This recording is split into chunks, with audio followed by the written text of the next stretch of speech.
Hi friends, welcome to மிட்ரா சுருந்து. இன்றைக்கி நம்ம ரொம்பவே டேஸ்டியான ஹெல்த்தியான ஒரு ஸ்வீட் ரெசிபி தான் செய்ய போகிறோம். இந்த ஸ்வீட் வாயில் வைத்ததும் கரையிற அளவுக்கு ரொம்பவே சாஃப்டாக இருக்கும், நல்ல மணமாகவும் ரொம்பவே சுவையாக இருக்கும்.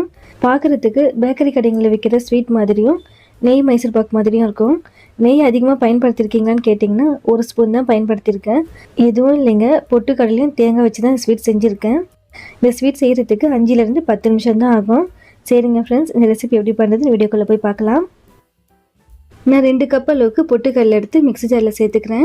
உங்களுக்கு வந்து குவான்டிட்டி எந்த அளவுக்கு தேவையோ அந்த அளவுக்கு பொட்டுக்கடலை சேர்த்துக்கோங்க. நான் வந்து கொஞ்சம் அதிகமான குவான்டிட்டியில் செய்கிறதுனால 2 கப் எடுத்திருக்கேன். இப்போ இது மிக்ஸி ஜாரில் சேர்த்ததுக்கப்புறமா நல்லா ஃபைன் பவுடரை அரைச்சிக்கோங்க. நல்லா ஃபைன் பவுடரை அரைச்சாச்சு. ஆனால் மிக்ஸி ஜாரில் எவ்வளோ நேரம் அரைச்சாலும் லைட்டாக அதில் வந்து குருணைகள் இருக்கும். சல்லடை வச்சு இதை மாதிரி நல்லா சளைச்சிக்கோங்க. ஏன்னா வந்து நடுநாளில் வந்து ரவை மாதிரி அந்த குருணைகள் இருந்தால் ஸ்வீட் சாப்பிட்றதுக்கு வந்து நல்லா இருக்காது. இப்போ பாருங்கள், இந்த மாவு ஃபுல்லாக நல்லா சளிச்சாச்சு. இதில் வந்து எந்த அளவுக்கு குருணைகள் இருக்குதுன்னு காமிக்கிறேன் பாருங்கள். பார்க்குறதுக்கு பாருங்கள் ரவை மாதிரி இருக்குது. இது வந்து ரொம்ப கொஞ்சமான குவான்டிட்டியில் இருக்கிறனால மறுபடியும் மிக்ஸி ஜாரில் சேர்த்து அரைச்சோம்னா ஃபைனாக அரையாது. ஸோ அதுக்காக வேஸ்ட் பண்ண வேண்டாம். சட்னி அரைக்கும் போது இந்த பொட்டுக்கடலை பொடி பயன்படுத்திக்கோங்க. இப்போ நம்ம எந்த கப்பில் வந்து மெஷர்மெண்ட் பண்ணணுமோ சேம் அதே கப்பில் தான் எல்லா மெஷர்மெண்ட்டும் பண்ணணும். அதே கப்பில் 1 கப் அளவுக்கு சர்க்கரை சேர்த்துக்கோங்க. நான் வந்து வெள்ளை சர்க்கரை தான் யூஸ் பண்ணுறேன். உங்களுக்கு வந்து வெள்ளை சர்க்கரை பயன்படுத்த விருப்பம் இல்லைன்னா நாட்டு சர்க்கரை யூஸ் பண்ணிக்கோங்க. நாட்டு சர்க்கரை சேர்த்து செய்யும்போது இன்னும் டேஸ்ட் ரொம்ப நல்லாயிருக்கும். ஆனால் ஸ்வீட் கலர் மட்டும்தான் கொஞ்சம் லைட் ப்ரௌன் கலரில் மாறும். அடுத்தது இது கூட 1 கப் அளவுக்கு நல்லா காஞ்ச தேங்காய் துருவல் சேர்த்துக்கோங்க. நான் வந்து கடையில் வாங்கின டெசிகேட்டட் கோகோனட் யூஸ் பண்ணுறேன். இந்த டெசிகேட்டட் கோகோனட் வீட்லேயே செய்யலாம். தேங்காயுடைய ப்ரௌன் ஓடி ரிமூவ் பண்ணிவிட்டு தேங்காய் துருவிக்கோங்க. அந்த தேங்காய் துருவலில் இருக்க ஈரப்பதம் வந்து நல்லா ட்ரை ஆகிற வரைக்கும் வறுத்துட்டிங்கன்னா டெசிகேட்டட் கோகோனட் ரெடி ஆகிடும். இது கூட 3 ஏலக்காய் மேல் தோல் நீக்கிட்டு அந்த விதைகள் மட்டும் சேர்த்துக்கோங்க. இந்த ஏலக்காய் வந்து கொஞ்சம் பெரிய சைஸாக இருந்ததுனால விதைகள் கொஞ்சம் அதிகமாக இருக்குது. இதே சைஸ் கொஞ்சம் சின்னதாக இருந்துச்சுன்னா 4 ஏலக்காய் சேர்த்துக்கோங்க. இப்போ இதையும் நல்லா ஃபைன் பவுடராக அரைச்சிக்கோங்க. அரைக்கும் போது பார்த்தீங்கன்னா வாசம் நல்லா கமகமன்னு இருக்கும். ஏன்னா தேங்காயும் ஏலக்காயும் சேர்த்து அரைக்கும் போது பார்த்தீங்கன்னா வாசம் அந்த அளவுக்கு ரொம்ப சூப்பராக இருக்கும். இப்போ அரைச்ச இந்த பவுடரை பொட்டுக்கடலை மாவு கூட சேர்த்துக்கோங்க. சில பேருக்கு பார்த்தீங்கன்னா கடலை மாவில் செய்கிற ஸ்வீட் வந்து உடம்புக்கு ஒத்துக்காது. ஆனால் நம்ம பொட்டுக்கடலை மாவில் செய்கிறனால இது நல்ல ஒரு ஆரோக்கியமானது. ஏன்னா பொட்டுக்கடலை வந்து கால்சியம், புரத சக்தி, நார் சக்தி இருக்குது. இதனால பார்த்தீங்கன்னா உடம்புக்கு ரொம்ப நல்லது. பெரியவங்கலேருந்து சின்னவங்க வரைக்கும் சாப்பிட்லாம். இப்போ இது கூட உங்களுக்கு விருப்பமான நட்ஸு நல்லா குட்டி குட்டியாக சாப் பண்ணி சேர்த்துக்கோங்க. ஸ்வீட் சாப்பிடும்போது அங்கங்கே கடிப்படும் போது நல்லாயிருக்கும்.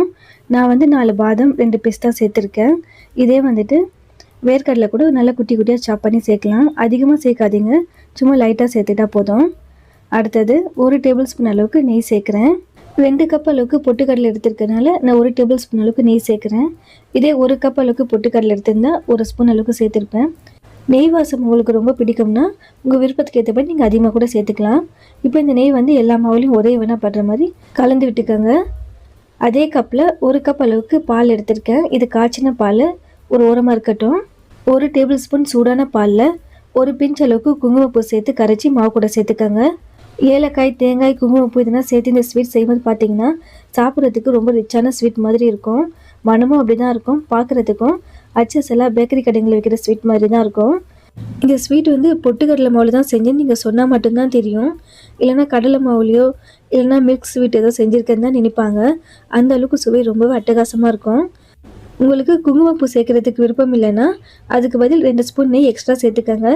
நெய் மைசூர் பாக்கு மாதிரி நல்லா வாசமாக கமகமன்னு இருக்கும். அடுத்தது பால் கொஞ்சம் கொஞ்சமாக சேர்த்து மாவு பிணைஞ்சிக்கோங்க. மாவில் சர்க்கரை பவுடர் பண்ணி சேர்த்துருக்கனால பால் அதிகமாக சேர்த்துட்டிங்கன்னா மாவு வந்து ரொம்ப தளர்வாகிடும். ஸோ கொஞ்சம் கொஞ்சமாக தான் பால் சேர்க்கணும். இந்த மாவு எந்த பதத்தில் பிணையணும்னா சப்பாத்தி மாவுனா பிணையுள்ள நல்லா சாஃப்டாக நிறைய தண்ணி சேர்த்து அது மாதிரி பிணையக்கூடாது. பூரிக்கு வந்து கொஞ்சமாக தண்ணி சேர்த்து நல்லா டைட்டாக பிணைவோம். அதே மாதிரி தான் கொஞ்சமாக பால் சேர்த்து நல்லா மாவு வந்து டைட்டாக பிணைச்சிக்கணும். பாருங்கள், நல்லா டைட்டாக பிணைஞ்சிருக்கேன். பால் வந்து எந்த அளவுக்கு சேர்த்துருக்கேன்னு இப்போ காமிக்கிறேன் பாருங்கள். 1/4 கப் அளவுக்கு தான் சேர்த்துருக்கேன். குங்குமப்பூ சேர்த்து நம்ம பால் சேர்த்தோம் இல்லையா, அது ஒரு டேபிள் ஸ்பூன் அளவுக்கு இருக்கும். ஸோ 1/4 கப்புக்கும் கொஞ்சம் அதிகமாக தான் சேர்த்துருக்கேன். ஏன்னா இதில் வந்து நம்ம பவுடர் சுகர் சேர்த்துருக்கனால அதிகமாக சேர்த்துட்டிங்கன்னா மாவு ரொம்ப தளர்வாகிடும். அதுக்கப்புறம் நம்ம பீஸ் கட் பண்ணும்போது அந்த டெக்ஸ்சர் வராது. ஸோ கொஞ்சமாக தான் பால் சேர்த்து மாவு பிணைஞ்சிக்கணும். பிணைஞ்ச மாவை 2 பகுதியாக பிரிச்சுக்கிட்டேன். இப்போ இதை வந்துட்டு நல்லா இதை போல் ரோல் பண்ணிக்கோங்க. இப்படி ரோல் பண்ணதுக்கப்புறமா டெசிகேட்டட் கோகனட் வந்து அந்த மாவில் மேல் புறத்தில் எல்லா இடத்துலையும் படுற மாதிரி தூவி விட்டுட்டு ரோல் பண்ணிங்கன்னா பீஸ் கட் பண்ணும்போது பார்த்தீங்கன்னா பார்க்குறதுக்கு ரொம்ப அட்ராக்ஷனாக இருக்கும். ஏன்னா நல்லா டார்க் எல்லோ கலரில் இருக்கும் இந்த ஸ்வீட்டு. அதுக்கு மேலே இந்த ஒயிட் கலரில் வந்துட்டு தேங்காய் துருவல் இருக்குன்னு பார்த்தீங்கன்னா பார்க்குறதுக்கு ரொம்ப அழகாக இருக்கும். ஸ்வீட் பாருங்கள், அந்த எல்லோ கலருக்கும் அந்த ஒயிட் கலருக்கும் கலர் காம்பினேஷன் ரொம்பவே சூப்பராக இருக்குது. இப்போ இதை நம்ம க்ளோஸ் பண்ணிக்கலாம். ஃப்ரிட்ஜில் நார்மல் செக்ஷனில் 10 நிமிஷம் அளவுக்கு வச்சு எடுத்தாலே போதும். ஏன்னா மாவு வந்து நம்ம டைட்டாக தான் பிணைஞ்சிருக்கோம். இது பொட்டுக்கடலைன்றனால சீக்கிரமாக நல்லா இறுக்கமாக ஆகிடும். இதை மாதிரி சில்வர் ஃபாயில் அப்படி இல்லைன்னா பட்டர் பேப்பர் வச்சு மேலே இப்படி ரோல் பண்ணிக்கோங்க. இந்த ரெண்டுமே இல்லைன்னா கூட நீங்கள் இந்த ஸ்வீட் வந்து ரோல் பண்ணதுக்கப்புறமா இந்த ஸ்வீட்டை தொடாத அளவுக்கு மேலே வந்து ஒரு மூடி போட்டு மூடி வச்சிடலாம். அப்படி இல்லைன்னா ஒரு பிளேட்டில் வந்து மாவு ஒரே வேணால் ஸ்ப்ரெட் பண்ணிவிட்டு ஃப்ரிட்ஜில் ஒரு 10 நிமிஷம் அளவுக்கு வச்சு எடுத்துகிட்டு உங்களுக்கு பிடிச்ச ஷேப்பில் பீஸ் கட் பண்ணிக்கோங்க. இப்போ பாருங்கள், நான் 10 நிமிஷம் அளவுக்கு ஃப்ரிட்ஜில் வச்சு எடுத்துட்டேன். இப்போ ஓப்பன் பண்ணிக்கலாம். உங்கள் விருப்பத்துக்கு ஏற்றபடி பீஸ் வந்து சின்னதாக பெருசாக கட் பண்ணிக்கோங்க. நான் வந்து மீடியம் சைஸில் கட் பண்ணிக்கிறேன். அவ்வளோதான். ரொம்பவே டேஸ்டியான ஹெல்த்தியான ஸ்வீட் ரெசிபி. ரொம்பவே குறைஞ்ச நேரத்தில் வீட்டில் இருக்க பொருள் வச்சு ரொம்பவே ஈஸியாக செஞ்சிடலாம். கண்டிப்பாக ட்ரை பண்ணி பாருங்கள். ஸ்வீட்டுடைய டெக்ஸ்சர் பாருங்கள், பார்க்குறதுக்கே ரொம்ப அழகாக இருக்குது. நெய் மைசூர் பாக்கு மாதிரியே இருக்குது பாருங்கள். பார்க்குறதுக்கு மட்டும் இல்லை, சாப்பிட்றதுக்குமே நல்லா சாஃப்டாக வாயில் வச்சதும் கரையிற அளவுக்கு ரொம்பவே சுவையாக இருக்கும். இந்த ஸ்வீட் செய்கிறதுக்கு மெயின் இன்க்ரீடியன்ஸ் பார்த்திங்கன்னா பொட்டுக்கடலையும் தேங்காய் தான். அது மாதிரி இந்த ஸ்வீட் செய்கிறதுக்கு 5லேருந்து 10 நிமிஷம் தான் ஆகும். அடுப்பு பக்கமே போகாமல் ரொம்பவே ஈஸியாக குறைஞ்ச நேரத்தில் செய்யக்கூடிய ஸ்வீட் இது. பிகினர்ஸ் கூட ரொம்பவே ஈஸியாக செஞ்சிடலாம். இந்த ஸ்வீட் வந்து அதிகபட்சமாக 2 நாள் வரைக்கும் வெளியில் வச்சு சாப்பிட்லாம். ஃப்ரிட்ஜில் வச்சு சாப்பிட்றதா இருந்தால் 3லேருந்து 5 நாள் வரைக்கும் ஃப்ரிட்ஜில் ஸ்டோர் பண்ணி சாப்பிட்லாம். கண்டிப்பாக ட்ரை பண்ணி பாருங்கள். நம்ம வீட்டில் இருக்க பெரியவங்கலேருந்து சின்னவங்க வரைக்கும் நல்லா விரும்பி சாப்பிடுவாங்க. எஸ்பெஷலி குட்டீஸ்க்கு ரொம்பவே பிடிக்கும். சரிங்க ஃப்ரெண்ட்ஸ், இந்த ரெசிபியில் ஏதாவது டவுட்ஸ் இருந்தால் கமெண்ட்ஸில் கேளுங்க. எப்போவுமே சொல்கிற மாதிரி தான், உங்களுக்கு இந்த ரெசிபி பிடிச்சிருந்துச்சுன்னா வீட்டில் ட்ரை பண்ணி பார்த்துட்டு எப்படி இருந்து என் கூட கமெண்ட்டில் ஷேர் பண்ணிக்கோங்க. ஃப்ரெண்ட்ஸ், ஃபேமிலி, ரிலேட்டிவ்ஸ் வேறு யாருக்காவது இந்த ரெசிபி தேவைப்பட்டாலும் இந்த வீடியோ ஷேர் பண்ணி விடுங்க. மறக்காமல் நம்ம மெட்ராஸ் விருந்து சேனலுக்கும் சப்ஸ்கிரைப் பண்ணிக்கோங்க. தேங்க்யூ.